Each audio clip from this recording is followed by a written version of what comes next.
Hey you guys, welcome back to another episode of the Purpose to Service podcast. So this is week 3 of our series on building a sustainable coaching business with intention. So in week 1, we talked about getting clarity or gaining clarity on what you want and what success looks like for you. In week 2, we talked about how to get a better understanding of who you're serving and what you're promising them. And then this week, we're going to dive straight into step 3 of my signature framework, which is all about nurturing your audience.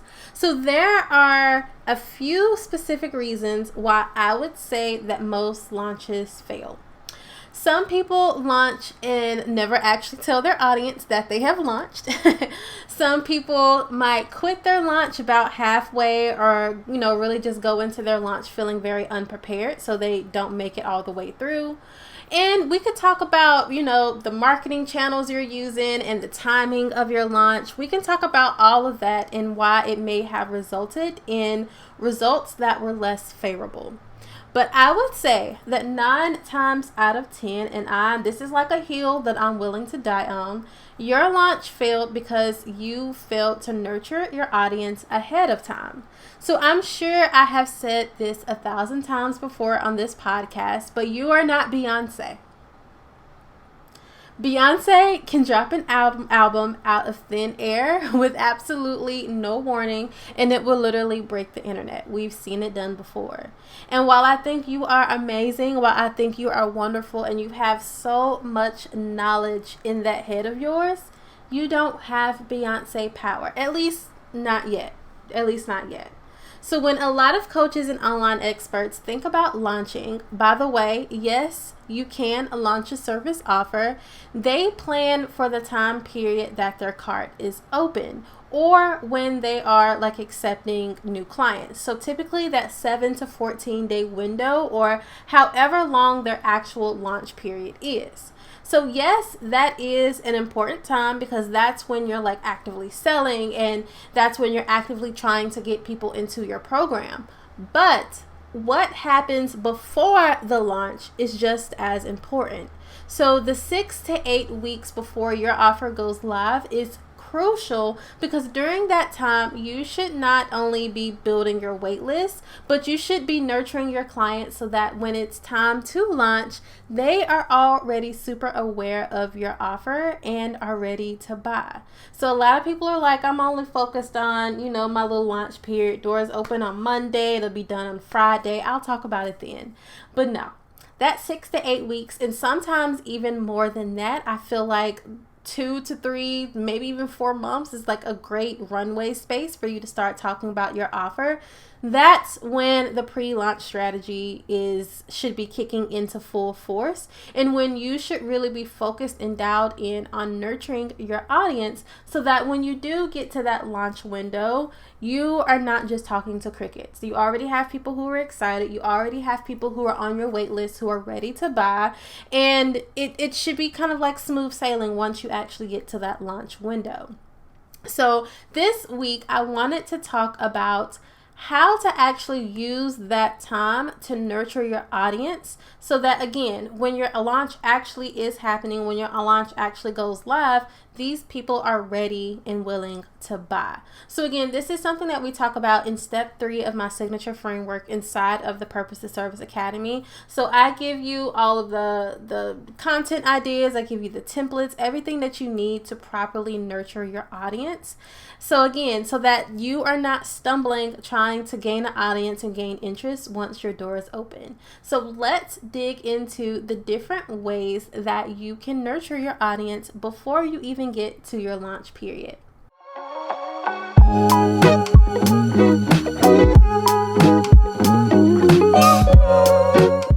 So the first way is to use your content to answer any hesitations, objections, or mindset shifts. So if you caught my vlog from a couple of weeks ago, I will leave the link to that in this week's episode. So if you caught my vlog, I've been vlogging through the process of showing you the behind the scenes of how I'm preparing for the launch of the Purpose to Service Academy. And I recorded a vlog that kind of took you behind the scenes of how I am planning out my pre-launch content. And I talked about that the reason why we call this like nurture content, is because you are helping your audience ahead of time to make any mindset shifts that they need to make, or that may be holding them back from opting into your offer or buying your program or, working with you. You're supposed to use that nurture period to help them to move past any of those mindset shifts, any of those hesitations, any of those objections that may be stopping them. So you want to really ask yourself, when it comes to like my audience, my ideal client, what beliefs do they have around the intended outcome that that may be holding them back? So what is your program's promise or your program's focus, or what is it that you're helping your audience to achieve in your program? So let's say, for example, you are focused on helping your audience to coach them through creating a homeschooling curriculum that they can actually maintain and manage. So let's say that their biggest hesitation right now is they don't have enough time to homeschool their kids. They don't think they're qualified enough to homeschool their kids. They don't believe that they have the right tools to be able to homeschool their kids. Then all that content that you're creating before your launch happens should be centered around those hesitations. Or maybe a big mindset shift for them right now is they think that homeschooling kids are not well socialized. So they believe that if they homeschool their kids, they won't get the socialization skills that they need. That is a big mindset shift that your content should be helping them to move past, so that when you do open your doors, none of those hesitations or none of those mindset shifts are stopping them from enrolling into your program. So you see what I'm saying? Any type of hesitation, any type of belief that may be stopping them from, one, believing that they can actually achieve what your program is promising, or any hesitations or any mindset shifts that may be stopping them from fully believing that this is possible for them. You need to be creating content during that nurture period to help them to move past that. So for me right now, as I'm recording this, I am in the middle of my nurture period for my own audience. And this is something that I do constantly, but especially I ramp it up right before a big launch. So one of the things I'm really focusing on, since I'm starting to focus a lot more on helping coaches and online experts, I am really dialed in on helping them to move past any hesitations or mindset shifts that they may have around the coaching industry. So talking a lot about, what makes someone qualified enough to coach. Do you necessarily need a certification in order to be a great coach, or in order to coach, period? How can you be a great coach or build a thriving coaching, period? And is that possible to do that while also managing your 9-to-5 or working with your kids, or, being with your spouse or spending time with your family? So I'm tackling a lot of that specific content around the coaching industry, because that is what my offer is helping them to achieve. I'm helping them to build a solid business foundation as a coach or as an online expert looking to create a coaching offer. And I want to be able to help them to move past those mindset shifts, because if they don't actually believe that they are qualified to be a coach, they're not going to enroll into my program. Even if they are qualified, if they don't believe it, it's not going to happen. So it's my job as the marketer, as the coach, as the person putting out this program, to create that content to help them to move past those mindset shifts, so that when they go to opt into my offer, or when my offer launches, they feel a lot more comfortable taking that next step into working with me, because I've already helped them to move past any of those mindset shifts. And helping your audience to move past those mindset shifts or move past those hesitations is going to be great for you when you launch as well, because it will eliminate a lot of the questions that you have to ask or answer. So if a lot of people are like, well, I don't know if I'm qualified to do this, I don't know if I can actually do it, you should have already answered a lot of those questions throughout your content during your nurture period. So any questions that come to you about your program during your actual launch period should be centered a lot more around your actual program and less on, is this right for me? Am I qualified for this? So spending that 6 to 8 week time period, and that can just be 1 to 2 pieces of content a week. Like, you don't have to do a lot. I definitely believe in doing a lot with very little. So if you're just creating 1 podcast episode or 1 blog post or sending out 1 email every week leading up to your launch, just narrowing in on those objections, those hesitations, or those mindset shifts, then you are doing a great job. But it's just important to really focus in on those. Also, you want to think about what would make someone hesitant to want to work with someone like you. So if you are selling your offer at a higher price point, which inside of the Purpose of Service Academy, we don't allow you to create anything that costs less than 4 figures. So at least starting at $1,000. So if this is your first time launching something like this and at this price point, and your audience isn't necessarily used to you doing that, or if your audience hasn't necessarily ever hired a coach to help them in this specific area that they're needing help, you want to think about what are some of the hesitations that may stop someone from specifically working with you or working with someone like you. So if your audience has never worked with a coach before, how can you use that in your content to say, these are the benefits of working with a coach. These are the risks you're taking by not getting, guidance from someone who is been where you want to be, or someone who is currently where you want to be. So think about answering those hesitations about specifically working with you within your content as well. And you may not necessarily want to create an entire blog post around it, but add some great content that you could use for going live, which I highly suggest doing during this time so that you can give some face time. You can also use it for like smaller posts, like Instagram posts or a thread over on Twitter. So whatever it is, you want to just, talk about any hesitations that someone may have with specifically working with you.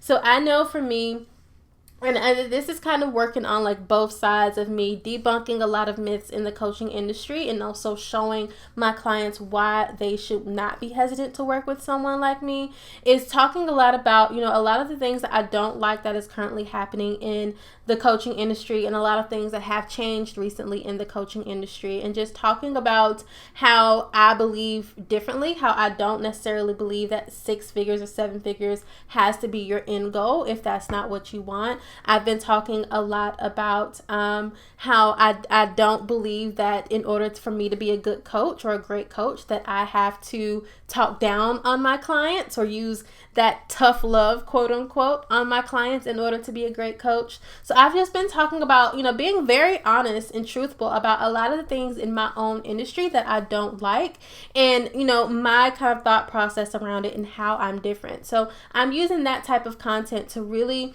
make my audience feel at ease with working with me. So again, they're not hesitant when my offer actually opens up.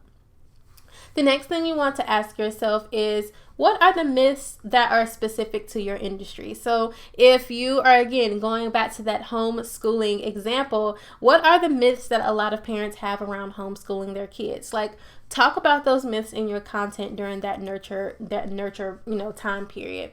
For me, one of the big myths is to be a coach, you only have to be a business coach, and that's not true at all. There are tons of different type of coaches, and I've been really working to bust a lot of those myths during my own nurture process. So don't be afraid to really just tackle a lot of those myths that your audience may believe, or that may be really popular in your industry as well, because you never know. That myth on, let's say, homeschooling your kids, is going to, make them weird. That may be a myth.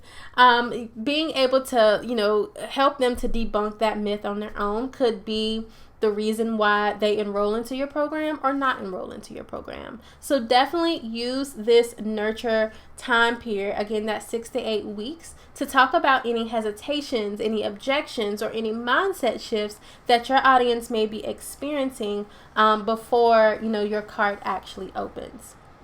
The next thing that you can do to really nurture your audience during your nurture sequence or during your nurture process is to talk about your signature framework so that they can see the step-by-step of how you're going to help them to achieve their desired transformation. So your signature framework, we talked about this in episode 152. We also talked about this in last week's episode. But your signature framework is your 3 to 6 step process where you show your clients and take your clients through how to get from where they are now, so the pain point that they're experiencing, and helping them to get to where they want to be.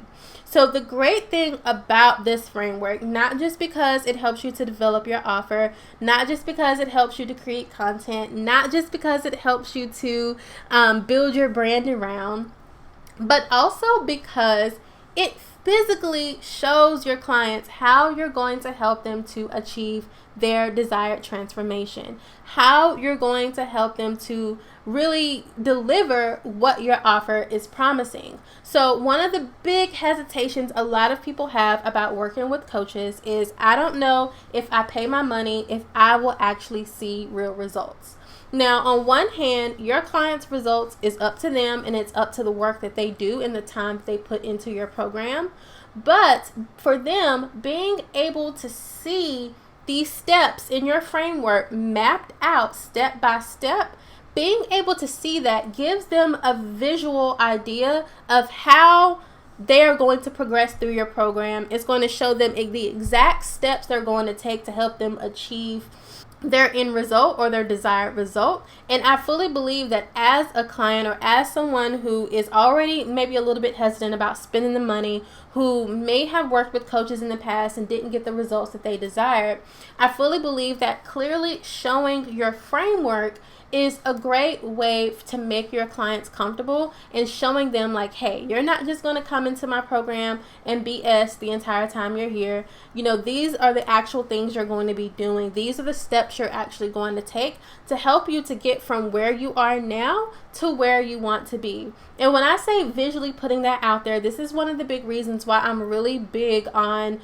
making your framework a part of your brand and really branding your framework, is because you can create a nice graphic around it. It should 100% be laid out on your sales page. You should be sharing it on social media. You should be, talking about it and putting it everywhere, because it, again, is a visual representation of how your clients are going to progress through your program. It's visually going to show them that when you step foot into my program, these are the steps that you're going to take to get to where you want to be. You're not coming in here just to fluff or BS. Like, people want that reassurance that when they enroll into your program, you're not just going to be scrambling trying to figure out what you're going to talk about next, or you're not just going to be, getting on the coaching calls like, so yeah, what do you want to talk about today? Like, it gives them that reassurance. It builds that trust that when they get into your program, there's actually going to be something that they are going to have to do in order to get to where they want to be. So that is why I'm so big on branding your framework. So I talk about my framework all the time, the purpose to service method. It's our 6-step process for helping my clients to build a solid business foundation and also launch their signature service offer. And I talk about that literally. This whole 6-week series that I'm doing is around my signature framework. I've shared graphics on social media. I have it on my sales page. So just making sure that you are really making it visual. Your framework is not just for you. It's not just to help you to map out your offer. It's not just for you to figure out what you should be talking to your clients with on each call. It's literally there to build your brand around. So do not be afraid to put it out there, and put it out there often, because again, it builds that reassurance with your potential clients that when they get into your program, they're actually going to be taking action steps forward, and not just looking back and forth at you trying to figure out what's going on. So share your framework, share it often. All right, so the third way to nurture your audience throughout your nurture process is to give them some face-to-face time. So I know a lot of people are hesitant with video. I was not comfortable with video for a very long time. I've tried to avoid video like the plague. Definitely did not want to show my face just because it felt awkward and it felt uncomfortable. But here I am, literally hopping on here every single week to talk to y'all. I have a vlog that I do every single week to talk to y'all. I do IG lives almost weekly. Like, I'm here. And I'm not doing it just because I want y'all to see my face. I am doing it because I know that having that face-to-face time with someone that you're going to be working either in a one-on-one setting or a group setting with is very important for building trust. People want to see who they are giving their money to. People want to hear your voice. They want to put a name to a face, especially if you're launching a high-ticket 4-figure or more offer. People want to feel like they know who they're handing their money over to. And the best way to do that is to give them some face-to-face time. Not necessarily saying that you have to get on a one-on-one call with everyone who is in your community, but finding different ways to implement video into your marketing strategy is a great way to build trust so that when you do launch that offer, people feel comfortable with buying into you. So I do this again through here. You're probably watching this episode on YouTube. I also vlog as well. And then I'm also making sure that I am popping up on my Instagram stories because I know that my audience is on Instagram. I'm also making sure that I am like doing different IG lives, like Instagram lives and things like that, so that I am there in real time, giving tips and strategies, but also being able to answer questions in real time is really important for building trust as well. So depending on the platforms that you're showing up the most on, just think about how you can add in some more FaceTime to that. If you're really big on Facebook, you can do those Facebook lives. If you are doing podcasts, how about just setting up your computer or setting up your phone or setting up your camera and just recording yourself, recording those podcast episodes and throw them up on YouTube. So you're literally taking the same information, just, giving it a different form, but face-to-face time is so important. One of the things I'm going to start doing, and I don't know if I will have announced it yet once this episode goes live. If not, one of the things I'm going to start doing is like these pitch-free webinars where I'm going on and just teaching and giving value, but I'm not actually pitching anything. And I want to do that because I feel like a lot of people, when they hop on a webinar, of course, they are expected to be sold to. And I find the value in that, and I do, and I've definitely done it numerous times in the past. But I also want to make sure that I am teaching in a way where I'm not necessarily looking for something else. And I think doing like a couple of like pitch-free type of webinars will be a really cool experience that I want to experiment with to see if I can just further build my relationship with my audience without actually wanting something in return. So just think about the different ways that you can put a name to a face, get in front of your audience, show them your gorgeous face, show them your personality, which is another big important thing about face-to-face time. Is a lot of people, when they go hire a coach, they want to know if they're going to mesh well with that coach. They want to know if that coach is going to be someone that they actually enjoy showing up and talking to each and every week. So being able to, show your personality. I tell people all the time, I am the same person in person that I am online. Like, I'm kind of silly, I'm quirky, I like trap music, I'm the same girl. And a lot of people have said that because they said, when I watch your YouTube videos or when I follow you on Instagram, like, you are the same person. The brand is consistent. So think about how you can add in more of that face-to-face time during your nurture process. So again, you guys, if you don't take anything else that I'm teaching you, nothing else from this entire 6-week process or 6-week series that I'm doing here on the show, I want you to take away the fact that what happens before your actual launch is just as important as what happens during your launch. If you are waking up one day and saying, oh, hey, today is Monday, I think I'm going to finally launch that offer of mine. I mean, unless you have a ride or die community who is like, girl, I will buy anything that you speak of, that may work for you, but you still have to do some nurturing ahead of time. If not, if your audience is not like that, you need to spend some time, 6 to 8 weeks at minimum, just talking to your audience, talking about those hesitations, reminding them that your offer is happening, reminding them of their launch date. I have been telling y'all for ages that applications for the Purpose to Service Academy are opening up on October 12th. I will keep saying that over and over. I should just get a t-shirt that says like October 12th.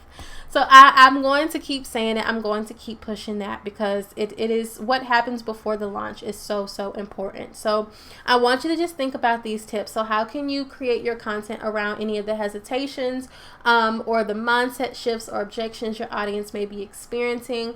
How can you talk more about your signature framework and actually show your audience the process that they're going to go through once they sign up to work with you? And then also, how can you give some more of that face-to-face time to your clients or potential clients so that you're building trust and that they know who they are investing in? So just think about that. And then what I want you to do is let me know what tactics you're going to try in your pre-launch phase. So take a screenshot of this week's episode, put it over into Instagram, tag me at the Alicia Nicole, and just let me know what you think of this week's episode and what your next steps are going to be. And again, this is something we go deeper into depth.